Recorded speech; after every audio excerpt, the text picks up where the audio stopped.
Your business is a reflection of you, especially if you are a small business owner, you run a one-man business, or this is your first time going into entrepreneurship. The values and personality traits that you already have, these are the things that you transfer to the business at the start of the business, which in turn become the foundational principles that build structure and systems in the business. Now, if you want to improve your business, if you want to grow your business, firstly, you have to grow and improve yourself. Let me explain. When many business owners and entrepreneurs start out in business, they are oftentimes not aware of their flaws, their weaknesses, and even their strengths, which is why you need to pay close attention to how your business is progressing or declining. You need to be attentive to details to know what works and what isn't working.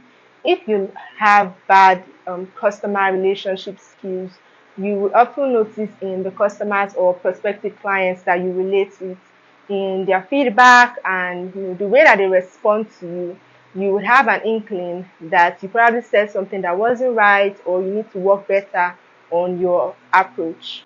In business, feedback is very key because your customers are the ones that are going to tell you, either your customers that you already have or your prospective customers, they are the ones that are going to let you know what are your weaknesses, what are your strengths, okay, the parts that you need to improve on and the parts that you are really good at. So in business, feedback is very, very important. You, as the owner or the founder of the business, you need to be able to take feedback, whether good or bad, and be able to not necessarily internalize it, but you need to understand it to the point where you are able to make changes where necessary. We talked about feedback, so now let's talk about profit. Some business owners struggle to make sizable profits because they have a bad relationship with money. We already established that the personal values that you have become the foundational principles in your business. Some business owners don't have a good relationship with money, so they're not able to put a proper profit margin on either their services or their products. Some of them are so afraid of charging high because they don't want to be seen as expensive. Some of them want to attract everybody, so they're not willing to raise their prices in order to attract quality clients, right? Profit is very important in business because if you're not making a profit, literally you don't have a business. You might have cash flow, which is money coming in regularly into the business, but if you're not making sizable profit, you don't really have a business, because your profit is what enables you to be able to pay bills, to keep the business afloat. If you run a product-based business, you need inventory, and if you offer services, you will still need to do other things that would keep your business afloat. Now, if you have a bad relationship with money, it means you're not making profit. And if you're not making profit, you don't have a business. But the point here is that if we fix ourselves, we fix our business. Okay, you need to understand what part of you, or what is it about you that makes you structure your business in a way that you're not making profit. Okay, the moment you realize that your business is not as profitable as it should be, you need to go back to the drawing board. Okay, and if raising your profits in business means losing some customers, that's fine. Okay, losing customers is just an immediate effect, right? A minor effect as compared to the long-term gain that you will get from increasing your profits. I'm not saying be greedy and make 100% profit, but for you to be in business, you need to be making a sizable amount of profit. Okay, probably we'll go into profit better in another video. One personality trait that might be affecting your business negatively is being a control freak. If you're a control freak, then you will not be able to delegate. And if you cannot delegate in business, it makes the flow of business a bit difficult. I remember when I just started my business and I was the only one. I did everything from sourcing materials to supervising on production to packaging orders to talking with customers to sending out orders to getting feedback from customers to even down to supervising the printing of our packaging materials. I did every single thing that needed to be done, and I can tell you firsthand from experience how exhausting that is, how overwhelming it is, how time consuming it is. Literally, you work from, or I used to work from morning till night endlessly. It's so exhausting. And there's so many other things in a business that you are not able to do. In business, the entire business is not just products, customers, and selling out orders. There are so many other things that you need to do, such as research. You need to carve out time to do research. There are certain things that you need to involve yourself with, which are things that would improve the business. What about marketing strategies? Who is going to do that? Okay, what about researching new products or better ways to offer your services to customers? Where would you get the time to do all of that? So delegation is very important, it's very necessary, because you cannot do everything and you cannot be everywhere at the same time. If you have issues with letting go of control, then delegation might be an issue for you. If you want to have a business, if you want to grow your business, if you want to scale your business, delegation is necessary. You need workers, you need staff. You cannot do everything on your own, because even though you are a business owner, you also have other things that demand your time, such as family, right? Such as other social responsibilities. Okay, and having workers, for me, I see having workers as a way to also give back to the economy. It's a way to also share your knowledge. Okay, and if you want to be a business owner, I think somehow, well, it depends on how you see your business, but somehow it works hand in hand with having leadership skills and managerial skills, which is the next thing. Um, the moment you start having staff, you start having workers.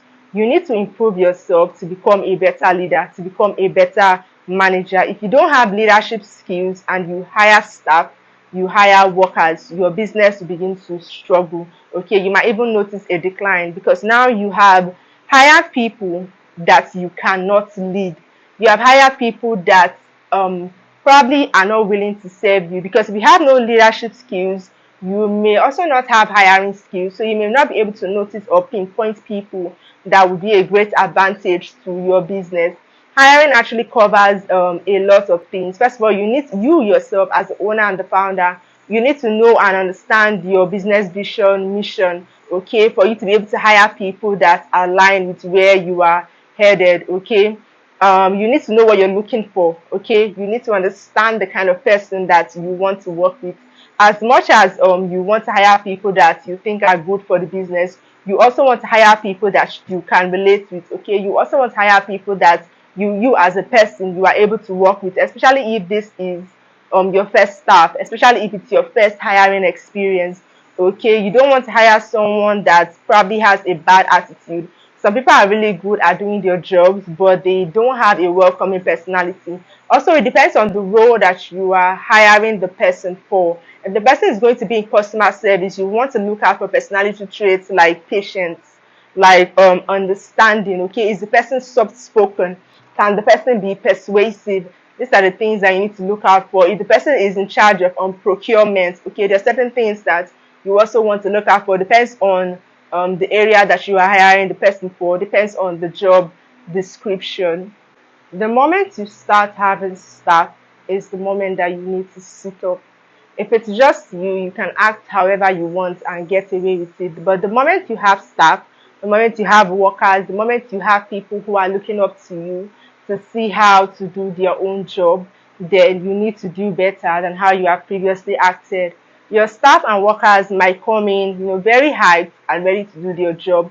But don't forget that they can also see you and see what you're doing, and they would prefer to even do what you're doing than do what they are supposed to do, because it's easier that way. If you're the type that's lazy, over time your staff will also pick up on your nonchalant attitude. If you're rude and aggressive, you talk to your customers anyhow, you would have staff that will also mirror that energy in your business. So you want to make sure that you are on your best behavior, because this will in turn encourage your staff to act in the right way. You need to work on your leadership skills, because if you now have about two, three, four staff, little things like conflict may occur. You need to know how to manage it properly. You need to know how to assign roles, duties, and to make sure that everybody is doing what they have been hired to do. Leadership and management is a really broad topic, and it's something that you may not be able to learn in one day. But if you start to learn it continuously and you start to practice it over the years, you realize that you are now a better leader, you are now a better manager, than you have been before. The kind of business that you want and the kind of business that you have might actually be two different things. Okay, now the work comes when you need to close the gap from the kind of business you have and the kind of business you want. Okay, you have an idea in your head of how you want your business to look. You see other people's businesses and you want that. Now how do you transform your business into that multi-million dollar business?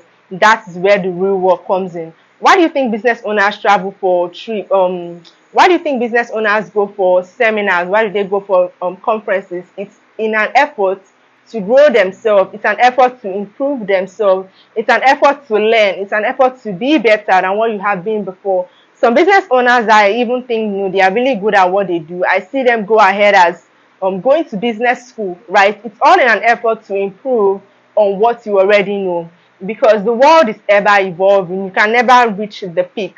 When you think you have reached the peak of the mountain, you are just at the bottom of another mountain. The world is forever evolving. In the same way, your business needs to be evolving. The way businesses were run 20 years ago is not the way they are run now. 20 years ago, we didn't have social media, but now social media is an important part in advertising and in marketing. It's one of the most effective ways now to get your business, to get your products and services in front of your prospective clients, customers, and buyers. Every business now is online. Okay, in fact, you can even start an online business and then translate it into a brick and mortar business, as opposed to starting a brick and mortar business and then trying to translate it into having an online presence. Okay, so if you have a business, you need to figure out what are your current strengths, what are your current weaknesses, how can you improve on your weaknesses, how can you do better, how can you become better.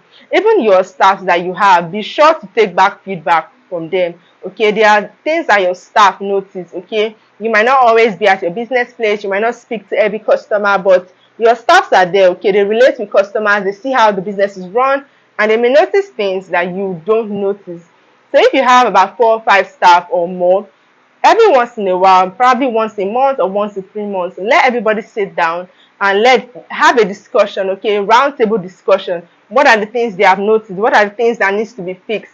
And don't forget, the happier your staffs are, the happier your business will be. Okay, if your staffs have a grudge against you, if they feel like you're underpaid but overworked, they might not perform their duties as much as they should. Okay, so in all fairness, be sure to treat your staffs well. Be sure to pay them what you think. Be sure to pay them well. Actually, okay, hear feedback from them. Know their weak points. Know their concerns, so you know how to make the job, how to make your business better than what it currently is. Okay, if your staffs are happy to do their job, be rest assured that your business will also improve. So yes, entrepreneurship will always demand that you become the best version of yourself. You cannot pour into your business what you don't have. So you need to fill yourself up. Then you can be able to pour into your business. You can be able to give your business new ideas, new strategies, new structures. Of course, you can hire a business strategist, right, to give you ideas. But then again, if you have not improved your mindset to a certain point, even when great ideas are presented before you, you might not be able to acknowledge it, you might not be able to see it. It's the same way business owners miss certain opportunities because they have not programmed their mind to be able to notice these opportunities when these opportunities come. Mindset is a big deal, okay? And your business will forever be a reflection of who you are as the founder, especially if you are a small business owner. Okay, so improving yourself is a never ending job. Be sure to always read a book, attend conferences, watch a business video online. Just do something new that would improve yourself, keeping in mind that in turn you are also improving your business. And as always, I'm rooting for you. I'm also a business owner, and when I started quite small, but then I continued to pour into myself. I continued to improve myself and to grow. And the moment I started to grow myself personally, I started to see how my business started to grow. Personally, I had a bad relationship with money, okay? And the moment I changed that, the moment my profits increased, the moment I fixed some of my personality flaws, the moment I realized that I had a better relationship with my customers, I created better content, and business just became better overall. So as always, I'm rooting for you. I wish you all the best, and I will see you in the next video. If you have watched this video this far, please be sure to subscribe, give it a thumbs up, and let's look forward to more business and entrepreneurial discussions. If you have any comments, please drop them in the comment section, and I will be sure to respond. Bye.